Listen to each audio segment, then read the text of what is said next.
नमो भगवते वासुदेवाय नमः। पौष पुत्रदा एकादशी हिंदू धर्म में विशेष महत्व रखने वाली एकादशी तिथि है।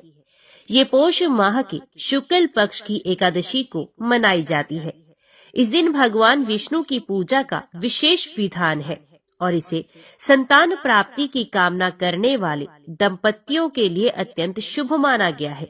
पुत्रदा का अर्थ है संतान देने वाली, और ऐसा माना जाता है कि इस एकादशी का व्रत रखने से संतान सुख की प्राप्ति होती है। जो भक्त सच्चे मन से इस दिन व्रत रखते हैं और भगवान विष्णु की पूजा करते हैं, उनकी सभी मनोकामनाएं पूर्ण हो जाती हैं। व्रत के दिन भक्त निराहार रहकर भगवान विष्णु का स्मरण करते हैं, उनकी कथा सुनते हैं और दान पुण्य का कार्य करते हैं। पौष पुत्रदा एकादशी परिवार, संतान और समाज में सुख, शांति और समृद्धि का प्रतीक है। पौष पुत्रदा एकादशी का महत्व हिंदू धर्म में अत्यधिक है। ये एकादशी विशेष रूप से संतान प्राप्ति और परिवार में सुख शांति के लिए मनाई जाती है। मान्यता है कि इस दिन व्रत रखने और भगवान विष्णु की आराधना करने से भक्तों को संतान सुख प्राप्त होता है और उनके सभी कष्ट दूर हो जाते हैं। पौष पुत्रदा एकादशी कथा सुनने और सुनाने का भी विशेष महत्व है। हिंदू धर्म में ये माना जाता है कि एकादशी व्रत के साथ इसकी कथा सुनने से व्रत का पूर्ण फल प्राप्त होता है। कथा में भगवान विष्णु के महात्म्य और उनके भक्तों को दिए गए वरदानों का वर्णन किया गया है, जो भक्तों को धर्म और भक्ति के मार्ग पर अग्रसर करता है। पौष पुत्रदा एकादशी की कथा सुनने और भगवान विष्णु का स्मरण करने से व्यक्ति की सभी मनोकामनाएं पूरी होती हैं और वे जीवन में सुखमय अनुभव करता है। इसलिए व्रत के दिन कथा सुनना और दूसरों को सुनाना दान पुण्य के साथ व्रत का सबसे महत्वपूर्ण हिस्सा माना गया है। आज की वीडियो में आप श्रवण करेंगे पौष शुक्ल पक्ष पुत्रदा एकादशी की पौराणिक व्रत कथा। युधिष्ठिर ने भगवान श्री कृष्ण से कहा, हे श्री कृष्ण, अपने शुभकारिणी सफला एकादशी का वर्णन किया।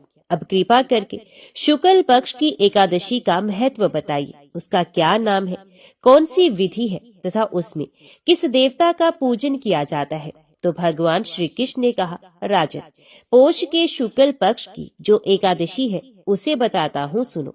महाराज, संसार के हित की इच्छा से मैं इसका वर्णन करता हूँ। राजन, पूर्वोक्त विधि से ही यत्न पूर्वक इसका व्रत करना चाहिए। इसका नाम पुत्रदा है। ये सब पापों को हरने वाली उत्तम तिथि है। समस्त कामनाओं तथा सिद्धियों के दाता भगवान नारायण इस तिथि के अधिदेवता है। चराचर प्राणियों सहित समस्त त्रिलोकी में इससे बढ़कर दूसरी कोई तिथि नहीं है। पूर्व काल की बात है, भद्रावतीपुरी में राजा सुकेतुमान राज्य करते थे। उनकी रानी का नाम चंपा था। राजा को बहुत समय तक कोई वंशधर पुत्र प्राप्त नहीं हुआ, इसलिए दोनों पति पत्नी सदा चिंता और शोक में डूबे रहते थे। राजा के पितर उनके दिए हुए जल को शोक उच्छ्वास से गर्म करके पीते थे। राजा के बाद और कोई ऐसा नहीं दिखाई देता जो हम लोगों का तर्पण करेगा। ये सोच सोच कर पितर दुखी रहते थे।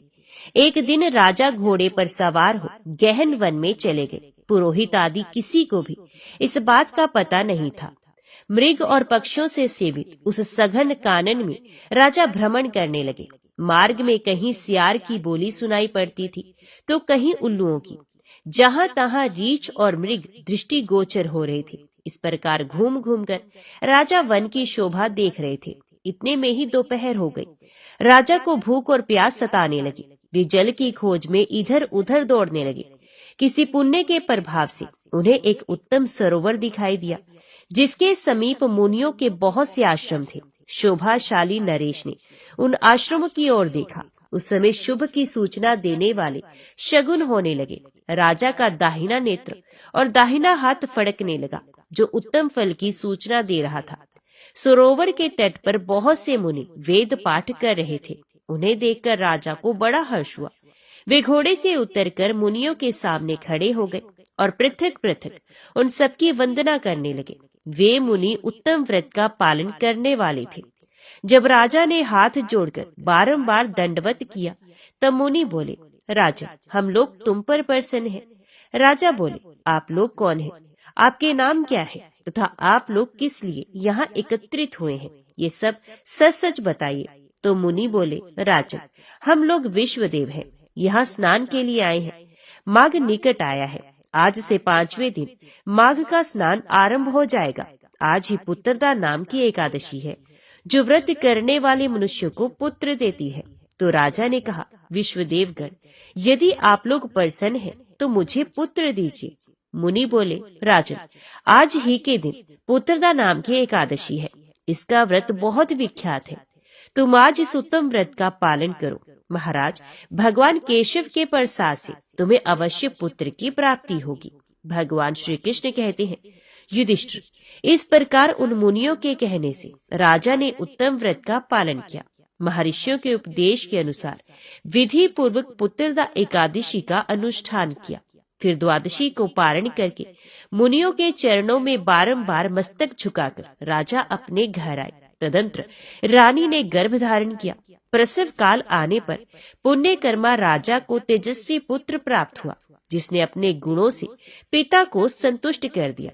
ये प्रजाओं का पालक हुआ। इसलिए राजन, पुत्रदा का उत्तम व्रत अवश्य करना चाहिए। मैंने लोगों के हित के लिए तुम्हारे सामने इसका वर्णन किया है। जो मनुष्य एकाग्रचित होकर पुत्रदा का व्रत करते हैं, वे इस लोक में पुत्र पाकर मृत्यु के पश्चात स्वर्गगामी होते हैं। इस महात्म्य को पढ़ने और सुनने से अग्निष्टोम यज्ञ का फल मिलता है। सब प्रेम से बोलो, लक्ष्मी नारायण भगवान की जय, राधा कृष्ण भगवान की जय। जो लोग संपूर्ण कामनाओं को पूर्ण करने वाले समस्त फलों के दाता श्री गोविंद का स्मरण करते हैं, वे तीनों तापों से छूटकर सर्वथा दुख रहित हो जाते हैं। ऐसे ही एक चंपकपुरी के राजा हंसध्वज बड़े ही धर्मात्मा, प्रजापालक, शूरवीर और भगवत भक्त थे। उनके राज्य की ये विशेषता थी कि राजकुल तथा प्रजा के सभी पुरुष एक पत्नी व्रत का पालन करते थे। जो भगवान का भक्त ना होता या जो एक पत्नी का व्रती ना होता, वे चाहे जितना विद्वान या शूरवीर हो, उसे राज्य में आश्रय नहीं मिलता था। पूरी प्रजा सदाचारी, भगवान का भक्त और दानपरायण थी। पांडवों के अश्वमेध यज्ञ का घोड़ा जब चंपकपुरी के पास पहुंचा, तब महाराज हंसध्वज ने सोचा, मैं वृद्ध हो गया, पर अब तक मेरे नेत्र श्री कृष्ण चंद्र के दर्शन से सफल नहीं हुए। अब इस घोड़े को रोकने के बहाने मैं युद्ध भूमि में जाकर भगवान पुरुषोत्तम के दर्शन करूंगा। मेरा जन्म उन श्याम सुंदर भुवमोहन के शिरचरणों के दर्शन से सफल हो जाएगा। घोड़े की रक्षा के लिए गांडीवधारी अर्जुन, प्रद्युम्न आदि महारथियों के साथ उसके पीछे चल रहे थे। ये सबको पता था, किंतु राजा को तो पार्थ सारथी श्री कृष्ण चंद्र के दर्शन करने थे। अश्व पकड़कर बांध लिया गया। राजगुरु शंख तथा लिखित की आज्ञा से ये घोषणा कर दी गई कि अमुक समय तक सब योद्धा रण क्षेत्र में उपस्थित हो जाएं। जो ठीक समय पर नहीं पहुंचेगा, उसे उबलते हुए तेल के कड़ाहे में डाल दिया जाएगा। राजा हंसध्वज के 5 पुत्र थे, सुबल, सुरथ, सम, सुदर्शन तथा सुधनवा। छोटे राजकुमार सुधनवा अपनी माता के पास आज्ञा लेने पहुंचे। वीर माता ने पुत्र को हृदय से लगाया और आदेश दिया, बेटा, तू युद्ध में जा और विजयी होकर लौट, परंतु मेरे पास 4 पैर वाले पशु को मत ले आना। मैं तो मुक्तिदाता हरि को पाना चाहती हूँ। तू वही कर्म कर जिससे श्री कृष्ण प्रसन्न हो। वे भक्त वत्सल हैं। यदि तू अर्जुन को युद्ध में छका सके तो वे पार्थ की रक्षा के लिए अवश्य आएंगे। वे अपने भक्त को कभी छोड़ नहीं सकते। देख, तू मेरे दूत को लज्जित मत करना। श्री कृष्ण को देखकर डरना मत। श्री कृष्ण के सामने युद्ध में मरने वाला मरता नहीं। वे तो अपनी 21 पीढ़ियों को तार देता है। युद्ध में लड़ते हुए पुरुषोत्तम के सम्मुख तू यदि वीरगति को प्राप्त करेगा तो मुझे सच्ची प्रसन्नता होगी। धन्य माता। सुधनवा ने माता की आज्ञा स्वीकार की। बहन कुबला से आज्ञा तथा प्रोत्साहन प्राप्त कर वे अपने अंतपुर में गए। द्वार पर उनकी सती पत्नी प्रभावती पहले से पूजा का थाल सजाए पति की आरती उतारने को खड़ी थी। उसने पति की पूजा करके प्रार्थना की, नाथ, आप अर्जुन से संग्राम करने जा रहे हैं। मैं चाहती हूँ कि आपके चले जाने पर एक अंजलि देने वाला पुत्र रहे। सुधन्वा ने पत्नी को समझाना चाहा, पर वे पतिव्रता थी। उसने कहा, मेरे स्वामी, मैं जानती हूँ कि श्री कृष्ण चंद्र के समीप जाकर कोई इस संसार में लौटता नहीं। मैं तो आपकी दासी हूँ। आपकी इच्छा और आपके हित में ही मेरा हित है। मैं आपकी इस मंगल प्रस्थान में बाधा नहीं देना चाहती। इस दासी की तो एक तुच्छ प्रार्थना है, आपको वे प्रार्थना पूर्ण करनी चाहिए। अनेक प्रकार से सुधन्वा ने समझाना चाहा, किंतु अंत में प्रभावती की ही विजय हुई। सती नारी की धर्म सम्मत प्रार्थना वे अस्वीकार नहीं कर सके। वहां से फिर स्नान प्राणायाम करके वे युद्ध के लिए रथ पर बैठे। उधर युद्ध भूमि में महाराज हंसध्वज अपने चारों राजकुमारों के साथ पहुंच गए। सभी शूर एकत्रित हो गए, किंतु समय हो जाने पर भी जब सुधन्वा नहीं पहुंचे, तब राजा उन्हें पकड़ लाने के लिए कुछ सैनिक भेजे। सैनिकों को सुधन्वा मार्ग में ही मिल गए। पिता के पास पहुंचकर जब उन्होंने विलंब का कारण बताया, तब क्रोध में भरकर महाराज कहने लगे, तू बड़ा मूर्ख है। यदि पुत्र होने से ही सदगति होती तो सभी कुकर शुकर स्वर्ग ही जाए। तेरे धर्म तथा विचार को धिक्कार है। श्री कृष्ण चंद्र का नाम सुनकर भी तेरा मन काम के वश में हो गया। ऐसे कामी भगवान से विमुख मूत्र का तो तेल में उबाल कर ही मरना ठीक होगा। राजा ने व्यवस्था के लिए पुरोहितों के पास दूत भेजा। धर्म के मर्मज्ञ, स्मृतियों के रचयिता ऋषि शंख और लिखित बड़े क्रोधी थे। उन्होंने दूत से कहा, राजा का मन पुत्र के मोह से धर्म भ्रष्ट हो गया है। जब सबके लिए एक ही आज्ञा थी, तब व्यवस्था पूछने की क्यों आवश्यकता हुई? जो मंद बुद्धि, लोभ, मोह या भय से अपने वचनों का पालन नहीं करता, उसे नरक के दारुण दुख मिलते हैं। हंसध्वज पुत्र के कारण अपने वचनों को आज झूठा करना चाहता है। ऐसे अधर्मी राजा के राज्य में हम नहीं रहना चाहते। इतना कहकर वे दोनों ऋषि चल पड़े। दूत से समाचार पाकर राजा ने मंत्री को आदेश दिया, सुधन्वा को उबलते तेल के कड़ाहे में डाल दो। इतना आदेश देकर वे दोनों पुरोहितों को मनाने चले गए। मंत्री को बड़ा दुख हुआ, किंतु सुधन्वा ने उन्हें कर्तव्य पालन के लिए दृढ़ता पूर्वक समझाया। पिता की आज्ञा का सतपुत्र को पालन करना ही चाहिए, ये उसने निश्चय किया। उसने तुलसी की माला गले में डाली और हाथ जोड़कर भगवान से प्रार्थना की, हे प्रभु, हे गोविंद, हे मुकुंद, मुझे मरने का कोई भय नहीं।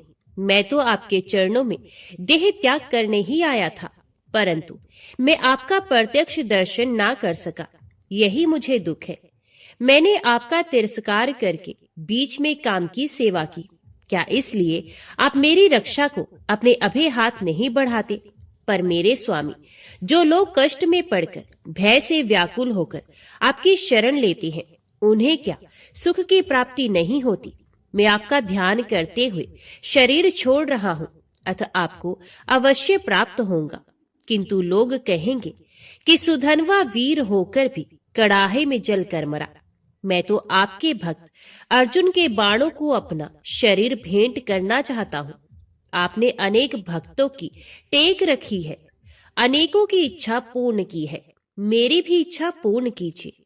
अपने इस चरणाश्रित की टेक भी रखिए।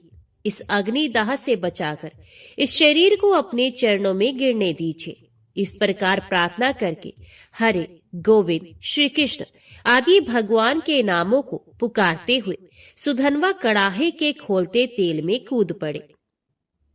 एक दिन प्रहलाद के लिए अग्निदेव शीतल हो गए थे।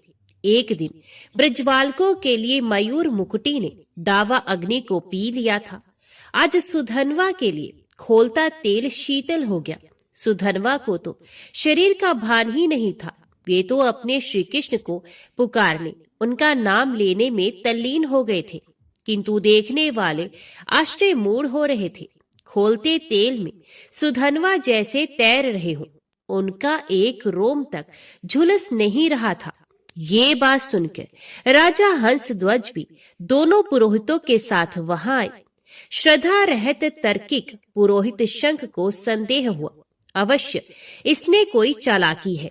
भला तेल गर्म होता तो उसमें सुधनवा बचा कैसे रहता? कोई मंत्र या औषधि का प्रयोग तो नहीं किया गया। तेल की परीक्षा के लिए उन्होंने एक नारियल कड़ाहे में डाला। उबलते तेल में पड़ते ही नारियल तड़ाक से फूट गया, उसके 2 टुकड़े हो गए और उछलकर वे बड़े जोर से शंख तथा लिखित के सर में लगे। अब उनको भगवान के महत्व का ज्ञान हुआ। सेवकों से उन्होंने पूछा कि सुधनवा ने कोई औषधि शरीर में लगाई है क्या, अथवा उसने किसी मंत्र का जप किया था। सेवकों ने बताया कि राजकुमार ने ऐसा कुछ नहीं किया। वे प्रारंभ से भगवान का नाम ले रहे हैं। अब शंख को अपने अपराध का पता लगा। उन्होंने कहा, मुझे धिक्कार है, मैंने भगवान के एक सच्चे भक्त पर संदेह किया। प्रायश्चित करके प्राण त्यागने का निश्चय कर शंख मुनि उसी उबलते तेल के कड़ाहे में कूद पड़े, किंतु सुधनवा के प्रभाव से उनके लिए भी तेल शीतल हो गया।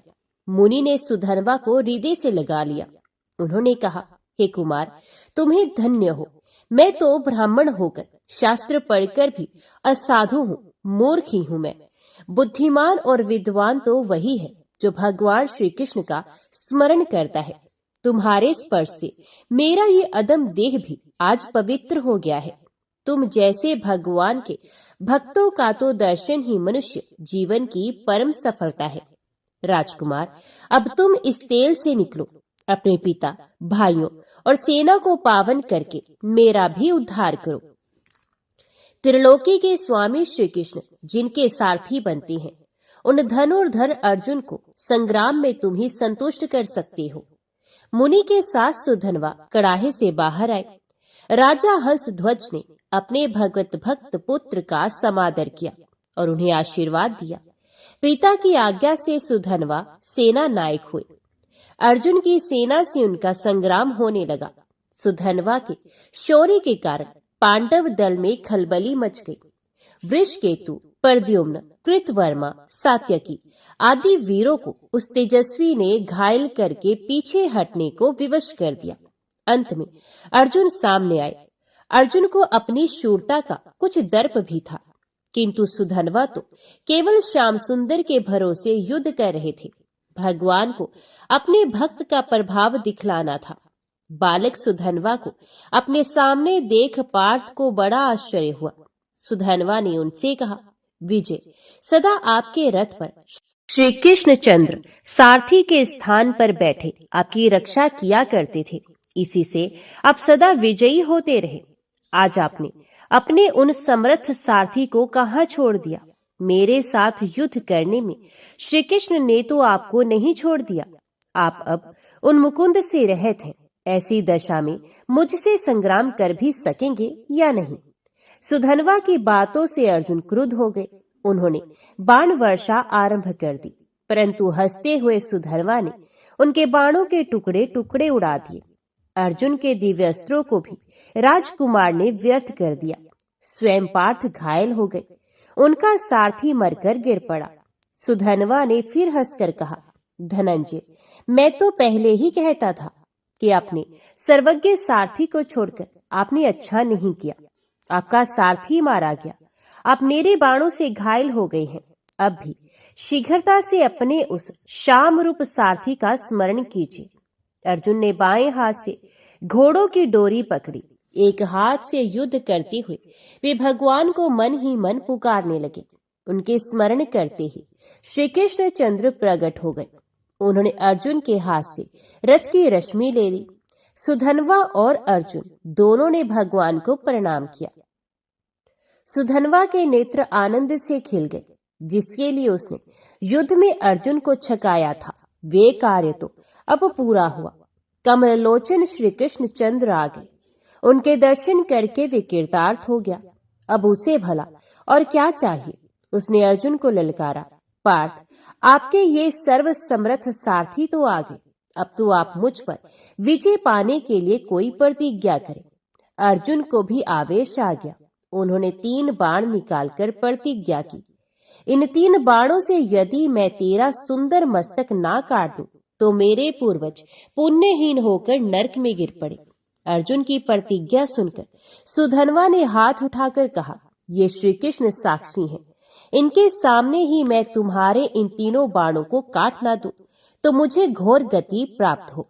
ये कहकर सुधन्वा ने श्री कृष्ण तथा अर्जुन को बाणों से घायल कर दिया। उनके रथ को कुछ तोड़ डाला, बाणों से मारकर उनके रथ को कुम्हार के चाक की भांति घुमाने लगा।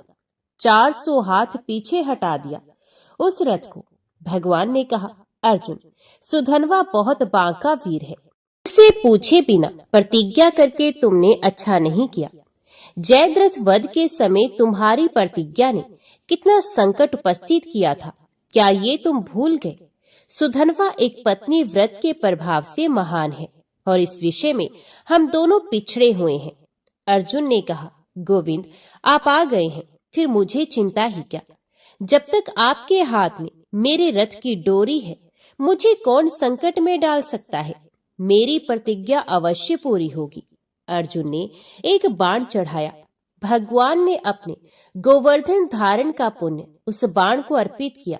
बाण छूटा, कालग्नि के समान वह बाण चला।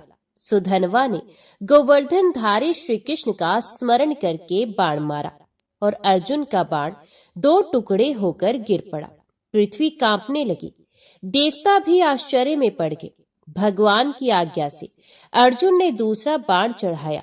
भक्तवत्सल प्रभु ने उसे अपने बहुत से पुण्य अर्पण किए। सुधन्वा ने श्री कृष्ण चंद्र की जय कहकर अपने बाण से उसे भी काट दिया। अर्जुन उदास हो गए। रणभूमि में हाहाकार मच गया। देवता सुधन्वा की प्रशंसा करने लगे। अब तीसरे बाण को भगवान ने अपने राम अवतार का पूरा पुण्य दिया।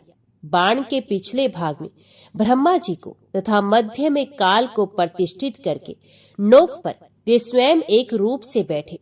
अर्जुन ने वह बाण भगवान के आदेश से धनुष पर चढ़ाया।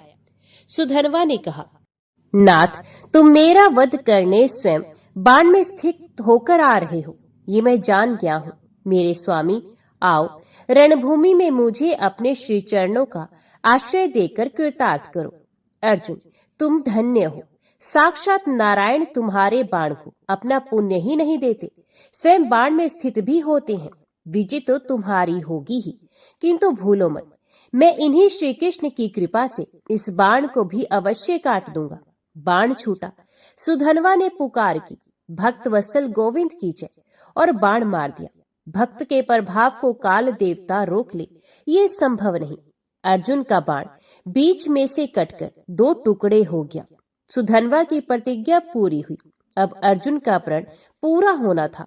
बाण कट गया, पर उसका अगला भाग गिरा नहीं। उस आधे बाण ने ही ऊपर उठकर सुधन्वा का मस्तक काट दिया।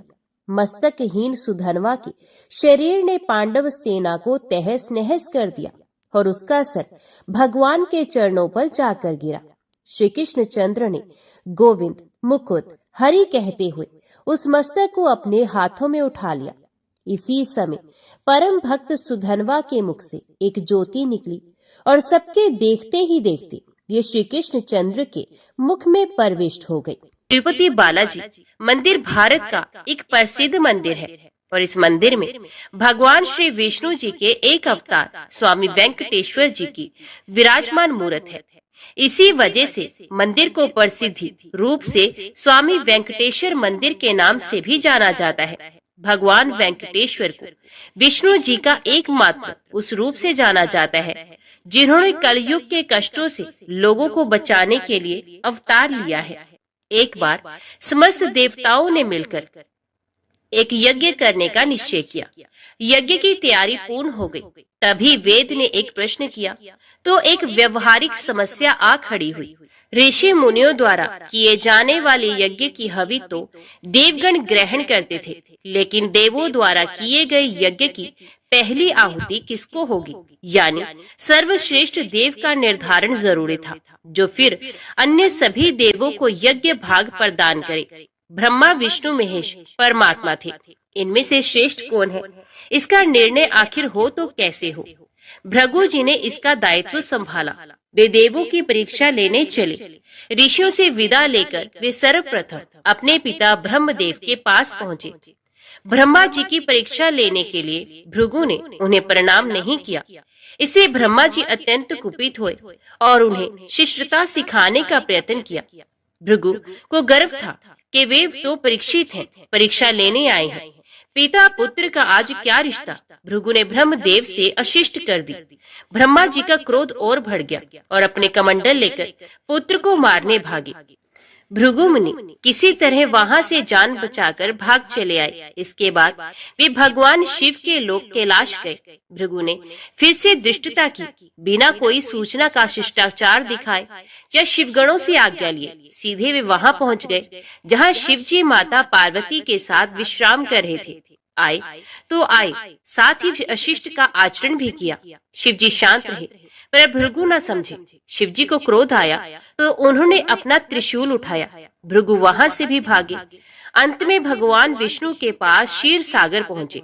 श्री हरिकेश श्रेयस पर लेटे निद्रा में थे और देवी लक्ष्मी उनके चरण दबा रही थी। महर्षि भृगु 2 स्थानों से अपमानित करके भगाए गए थे। उनका मन बहुत दुखी था।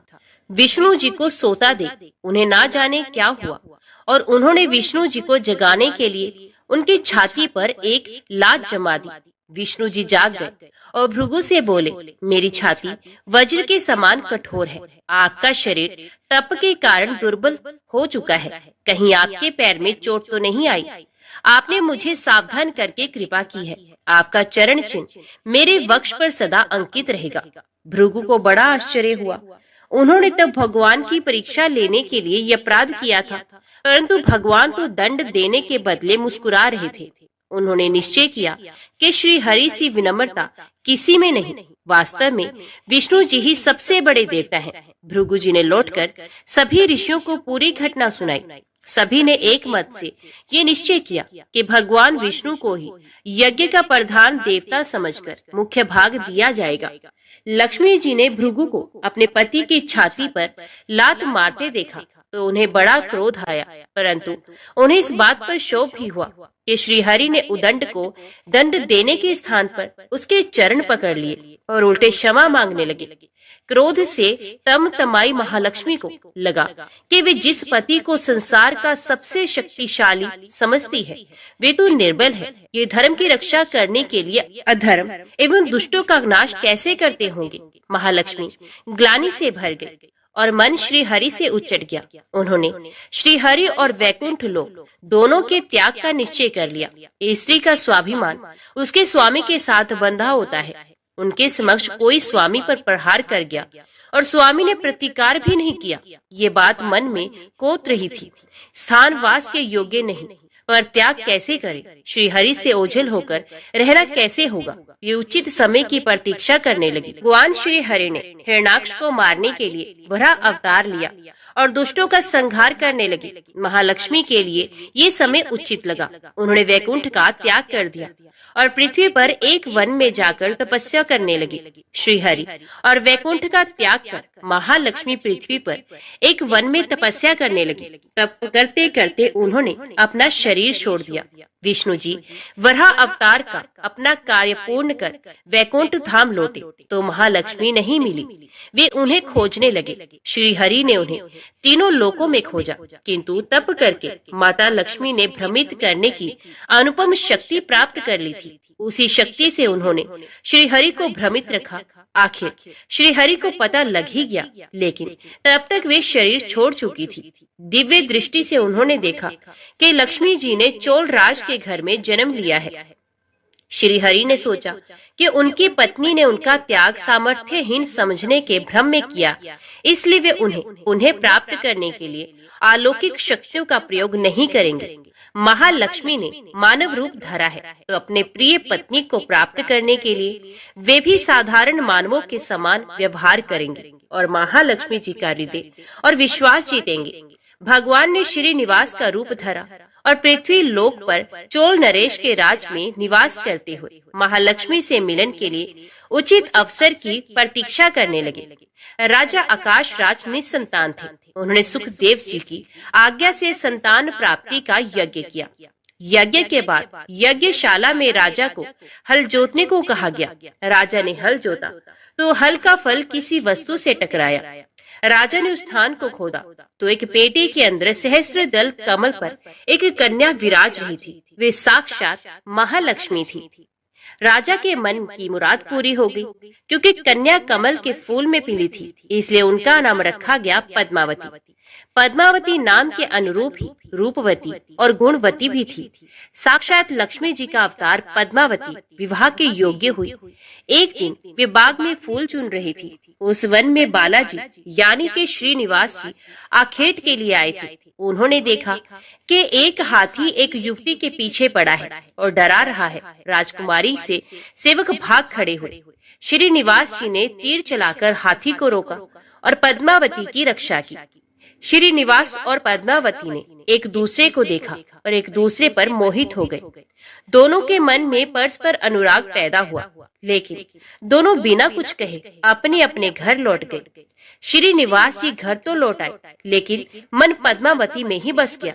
ये पद्मावती का पता लगाने के लिए उपाय सोचने लगे।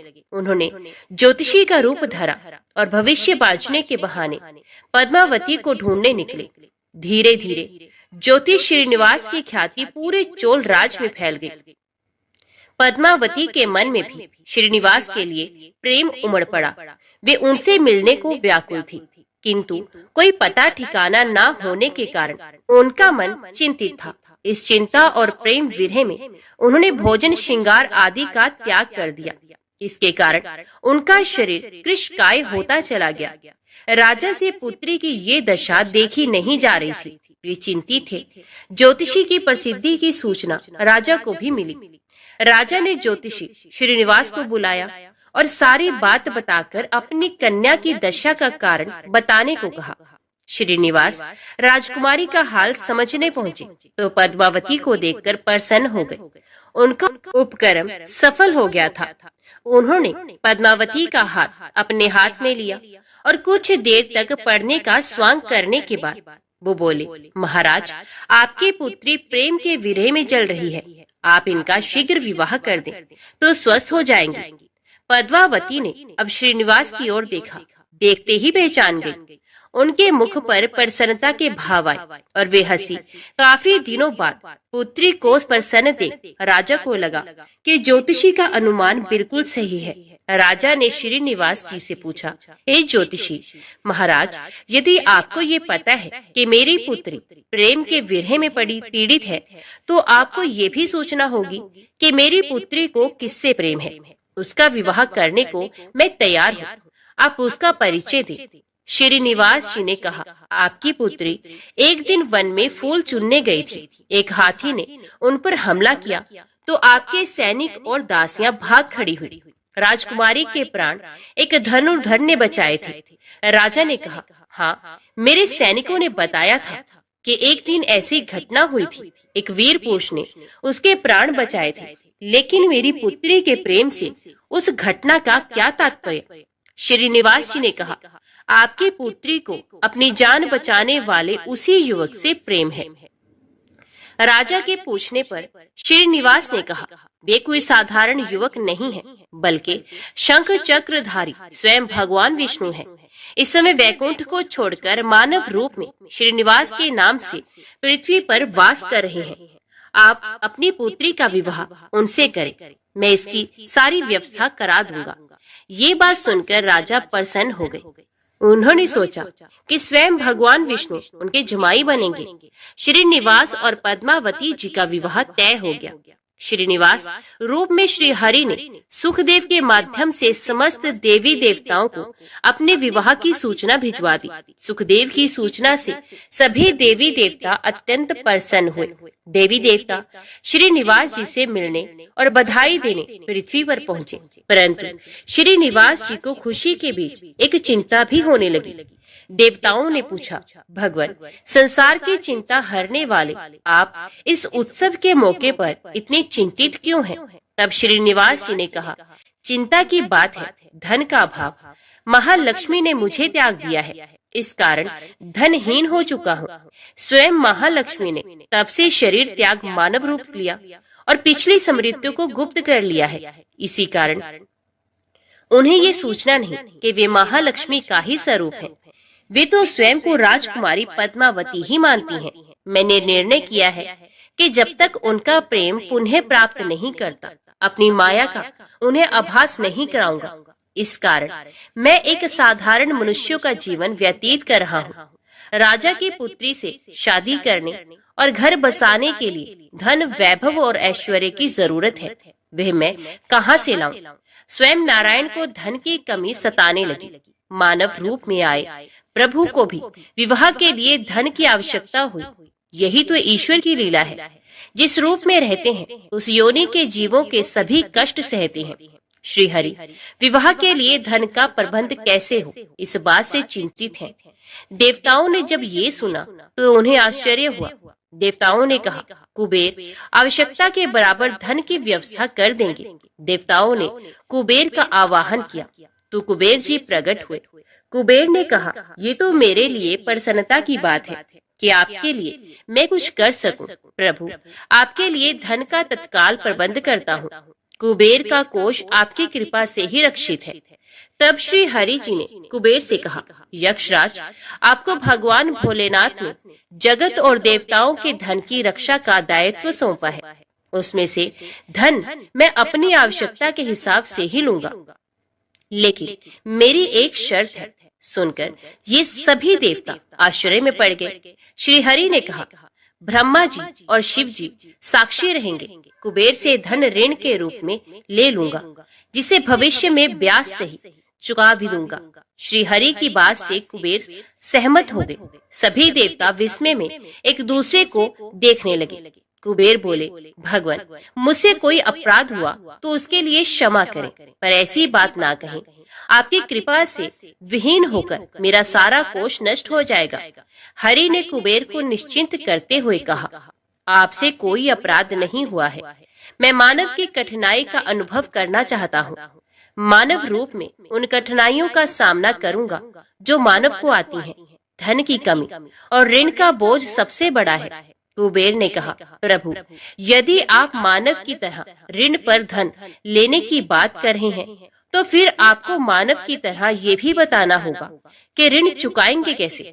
मानव को ऋण प्राप्त करने के लिए कई शर्तें झेलनी पड़ती हैं। श्रीनिवास जी ने कहा, कुबेर, ये ऋण मैं नहीं, मेरे भक्त चुकाएंगे, लेकिन मैं उनसे भी कोई उपकार नहीं लूंगा। मैं अपनी कृपा से उन्हें धनवान बनाऊंगा। कलयुग में पृथ्वी पर मेरी पूजा धन, ऐश्वर्य और वैभव से परिपूर्ण कर देने वाली होगी। मेरे भक्त मुझसे धन, वैभव और ऐश्वर्य की मांग करने आएंगे। मेरी कृपा से उन्हें वो प्राप्त होगा। बदले में भक्तों से मैं दान प्राप्त करूंगा जो चढ़ावे के रूप में होगा। मैं इस तरह आपका ऋण चुकाता रहूंगा। कुबेर जी ने कहा, भगवान, कलयुग में मानव जाति धन के विषय में बहुत विश्वास के योग नहीं रहेगी। उन पर आवश्यकता से अधिक विश्वास करना क्या उचित होगा? तब श्रीनिवास जी बोले, शरीर त्यागने के बाद तिरुपति के तिरुमला पर्वत पर बालाजी के नाम से लोग मेरी पूजा करेंगे। मेरे भक्तों की अटूट श्रद्धा होगी। वे मेरे आशीर्वाद से प्राप्त धन में मेरा हिस्सा रखेंगे। इस रिश्ते में ना कोई दाता है, ना कोई याचक है। कुबेर, कलयुग के आखिर तक भगवान बालाजी धन, ऐश्वर्य और वैभव के देवता बने रहेंगे।